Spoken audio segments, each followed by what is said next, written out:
ॐ ये शुभ्रा घोरवर्पसः सुक्षत्राशः ऋषादशः मरुद्भिः अग्न आगहि। जो शुभ्र हैं, उग्र रूपधारी, उत्तम राज्य नायक और शत्रुओं का हनन करने वाले, हे अग्नि, मरुतों के साथ आ जाओ। ये मंत्र ऋग्वेद के प्रथम मंडल के 19वें सूक्त का पंचम मंत्र है।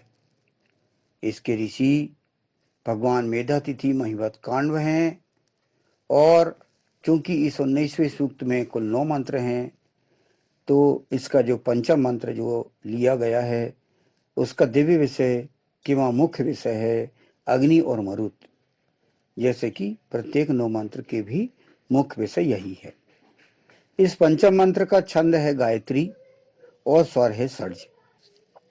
यहाँ पर जो 19वें सूक्त का जो संदर्भ चल रहा है वो ऐसे लोगों को ईश्वर के आदेश पालन की ओर आहूत किया गया है जो कि चंचल मनोवृत्ति वाले हैं। इसमें इस सूक्त के हर मंत्र के अंत में मरुद्भी अग्न आगही का बार बार यहाँ पर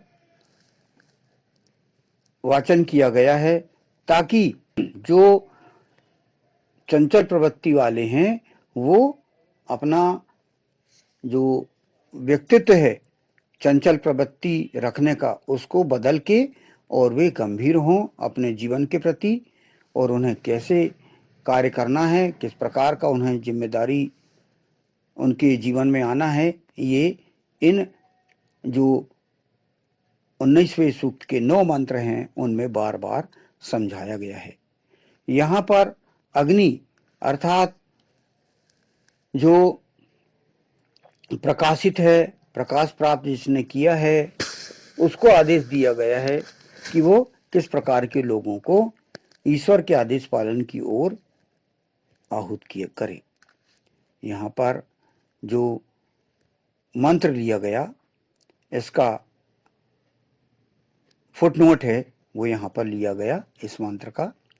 यहाँ पर कहा गया जो शुभ्र हैं, उग्र रूपधारी, उत्तम राज्य नायक और शत्रुओं का हनन करने वाले। यहाँ पर इस मंत्र में मंत्रांश में क्या कहा गया है? ये शुभ्रा घोर वर्षसः सुक्षत्राशो ऋषादशः।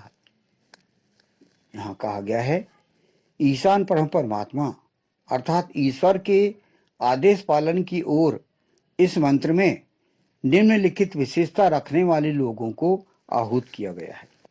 मतलब ईशान परम परमात्मा अर्थात ईश्वर के द्वारा इस वेद मंत्र में ऐसे लोगों को बुलाया गया है, ऐसे लोगों को आहूत किया गया है जो कि ये जो 4 प्रकार के यहाँ पर व्यक्ति हैं, व्यक्तित्व रखने वाले हैं, उनको ईशान आदेश पालन की ओर बुलाया गया है। पहला है इसमें जो शुभ्र हैं, ये शुभ्रा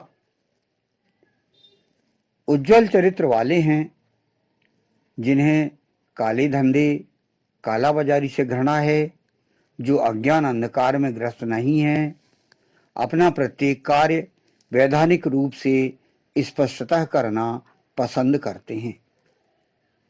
तो यहाँ पर पहली विशेषता रखने वाले लोगों को ईश्वर द्वारा बुलाया गया है, कहा गया है कि जो शुभ्र हैं, शुभ्र अर्थात उज्जवल चरित्र वाले, जिनके चरित्र में कोई भी दाग ना हो, जिनके चरित्र में कोई भी दाग ना हो, जो उज्जवल चरित्र के हैं, और ऐसे व्यक्ति जो काले धंधे नहीं करते, जिनको काला बाजारी से घोर घृणा है, जो बिल्कुल पसंद नहीं करते कि नंबर 2 का पैसा उनके जीवन में आए, और ऐसे व्यक्ति जो अज्ञान के अंधकार में ग्रस्त हैं, तो उन लोगों को जब तक वे अपने ज्ञान के प्रकाश में जब तक ना आए, वो जो है उनको अच्छा नहीं कहा जा सकता। तो ऐसे लोग जो होते हैं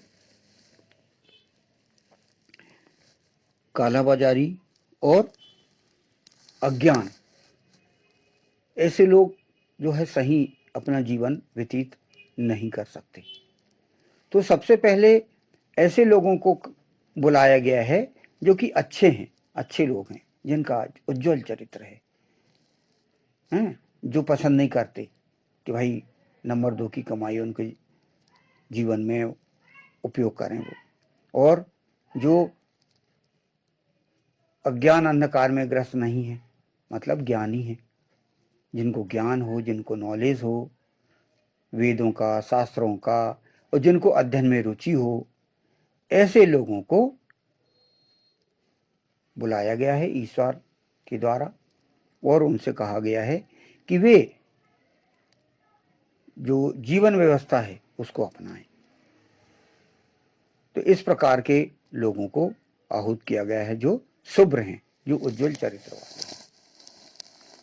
दूसरा, जो उग्र रूपधारी घोर वर्षा हैं,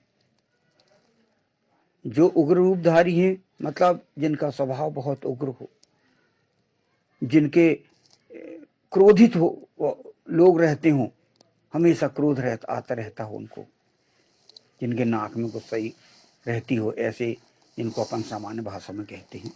तो ऐसे लोगों को भी ईश्वर के द्वारा आहूत किया गया है कि वो अपने उग्र रूप को समाप्त करके और अपना स्वभाव को बदलें और वेद के आदेश पालन की ओर आए।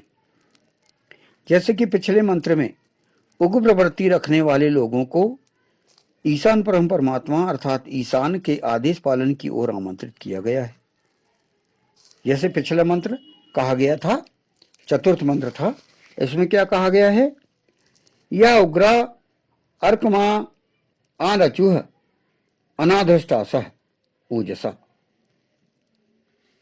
जो उग्र हैं उन्होंने प्रकाश स्रोत का अर्चन किया, अदम्य है ओजपूर्वक।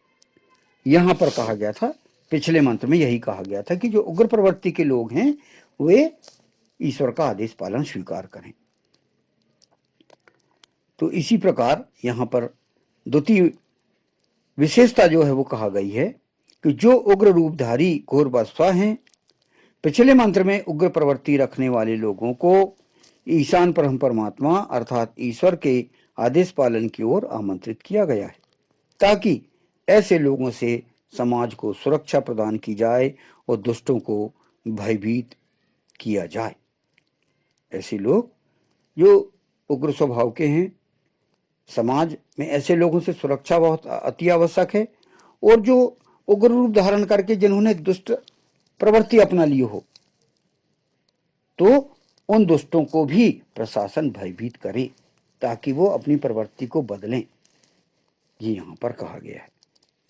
तो यहां पर ये जो बात चल रही है, ये कहा जा रहा है कि ईश्वर कह रहा है कि ये इस प्रकार के निम्नलिखित विशेषताओं को रखने वालों को आहूत किया जाए। तो पहले यहां बताया गया जो शुभ्र हैं अर्थात उज्जवल चरित्र वाले हैं, उनको आदेश पालन की ओर लिया जाए, और दूसरा जो उग्र रूपधारी हैं उनको ईश्वर के आदेश पालन की ओर लिया जाए। अब तीसरा है यहां पर उत्तम राजनायक सुक्षत्रासा है। उत्तम राजनायकों के माध्यम से ही राजनीतिक व्यवस्था सुधारी जा सकती है।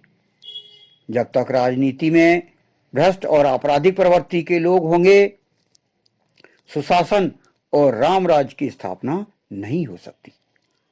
तो यहां तीसरी विशेषता यहां पर बताई गई कि जो ऐसे उत्तम राजनायक हैं, उत्तम राजनायक जिनकी राजनीति में कोई भ्रष्टता नहीं, आपराधिक प्रवृत्ति के लोग जहां पर नहीं रहते, जिनका प्रशासन जिसको सुशासन कहा जाता है, जहां राम राज्य की स्थापना हो सकती है, ऐसे राजनायक जो उत्तम राजनायक, उनको कहा गया है कि वे भी इस वैदिक व्यवस्था को यदि अपनाते हैं तो सोने में सुहागा हो जाता है। यदि वो इस वैदिक व्यवस्था को और अपनाने लगते हैं अच्छे राजनायक, तो सोने में सुहागा का कार्य करता है।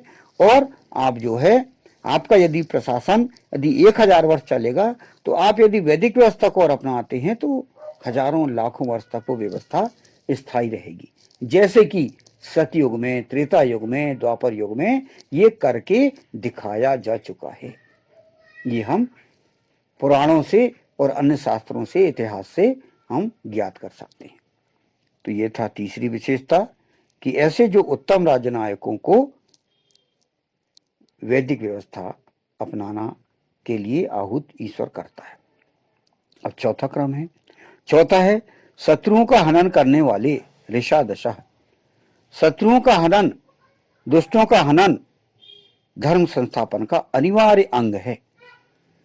भगवान कृष्ण ने अपने जीवन में यह कार्य स्वयं किया और इस हेतु गीतोपदेश भी दिया।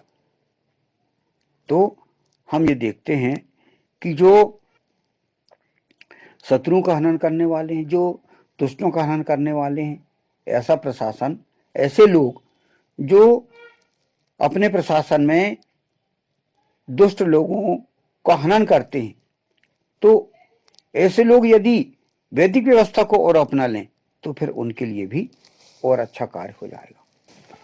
जैसे कि भगवान कृष्ण के हम जीवन में हम देखते हैं, उन्होंने स्वयं किया ये, उन्होंने स्वयं शत्रुओं का हनन किया, दुष्टों का हनन उन्होंने किया और श्रीमद् भगवद गीता का उपदेश उन्होंने किया।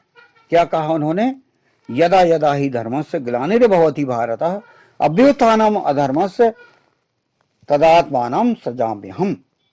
तो भगवान कृष्ण ने बहुत बड़े काम किए थे। तो यहां पर ये जो चार विशेषताएं बताई गई हैं, पहला जो शुभ्र हैं, दूसरा जो उग्र रूपधारी हैं, तीसरा जो अच्छे राजनायक हैं और चौथा शत्रुओं का हनन करने वाले, ऐसे लोगों को ईश्वर ने, ईशान परम परमात्मा ने आहूत किया है कि वो इस प्रकार के लोगों को वेद की ओर वापस लाएं और अच्छी व्यवस्था अपनाएं।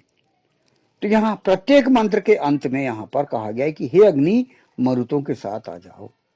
तो ऐसे लोग जो कि चंचल प्रवृत्ति वाले हैं, उनको ईश्वर यहाँ पर बुला रहा है।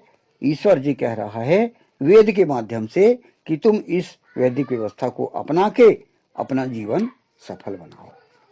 तो इस प्रकार ये पंचम मंत्र में इस प्रकार आपको बताया गया है। इसको गंभीरता से सुनिए, इस गंभीरता से पढ़िए और जो जो हमारा प्रयास हमारा चल रहा है कि वैदिक व्यवस्था एक सरल व्यवस्था है, ये कोई गूढ़ नहीं है। डरने की आवश्यकता नहीं है कि वेद बहुत गूढ़ हैं, बहुत कठिन हैं, नहीं, ऐसी बात नहीं है।